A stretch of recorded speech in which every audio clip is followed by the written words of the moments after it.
my background, since very young, I always loved the idea of automating things. I used to dream about, simulating how the life on Earth started in a computer and when we would be able to have power for that. So I've been always fascinated by this space, and that's why I did mechatronics and studied AI back in 2009. It's interesting to see how the foundation for that is still the same. Right now, what we are seeing with LLMs, it comes mostly from a breakthrough in technology that came from Google very recently. But before that, if you read the paper that they published, they compare their technology with things that are from the 80s, so 79 and before. So imagine how many years it took to do that change. But it's still the same principle behind neural networks, and which I think is from 1940s or something, which is amazing to see. So I was always passionate about that when I first learned, and I worked, and I do believe, so I think now is the perfect time to go back and focus on that. If anybody is curious about this is the time to explore more, learn about AI and build something in the space. There's no doubt that this is going to be a huge change for the world. It's already been. We've seen companies will be changing their workflows entirely, how they do business, especially from a process perspective. Of course, maybe you're still going to drill the same way you drill today.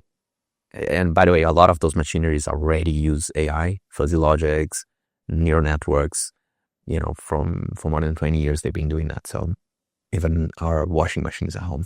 But I think most consumers don't realize, but now I think the biggest impact we're seeing is more on the white collar kind of stuff instead of in the industry and the manufacturing, which is very impressive. So I'm very bullish about the space. There are different ideas. So some people, when it comes to especially our space where we are in the data center energy space for AI, one of the questions that I get from investors quite a lot is, what about the new efficient chips and the new efficient models that take less power to build? And it's interesting because yes, they are more efficient, but it's like cars are more efficient today than they were before, and we consume more fuel than we ever consumed, right? So that's still going to be true for a while in AI. We've seen when DeepSeek came out, V3, it was very interesting. And when R1 came out, it was very disruptive. And what we saw was actually suddenly you could not get a top GPU from NVIDIA available to rent. Everyone was renting them. So a more efficient model came out publicly, and actually the demand increased for higher power GPU instead of decreasing because it's more efficient. So it's not that you get the same people using fewer resources. You get more people using fewer resources each, but vastly more adoption. So that's one of the bets we have by building Enverge, that we believe in that growth will continue in the long term for now. And the other bet is that we have on the chip side of things. Although we are flexible, our business model is much more scalable and flexible. We can build data centers in weeks instead of years. So that means that if there's a new chip, we could change much faster than competitors. For training and fine-tuning, which is the workload we are focused on, it's going to be very unlikely that GPUs will change to ASIC chips. ASIC chips are more efficient to do one specific function. They cost less energy. And we saw that in crypto. So I've seen that happen in crypto and every other, big industry. GPUs are more generic, and GPUs are used for experimentation.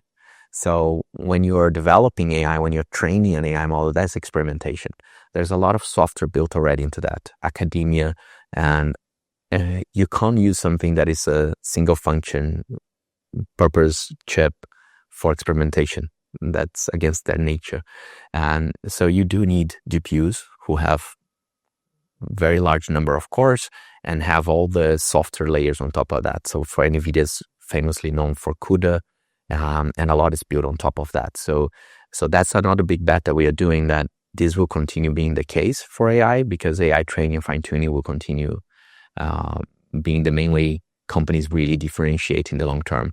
And we've seen recently some indications that will be true. Some of the companies might be started shutting down some of their APIs for AI startups. So they have to be more creative. If you really want to differentiate in this space, it's not going to be enough to just, you can still make a lot of money by wrapping ChatGPT. But what we've seen with the most successful companies is that they end up building their own IP on top of that. Smaller models or, fine tuning.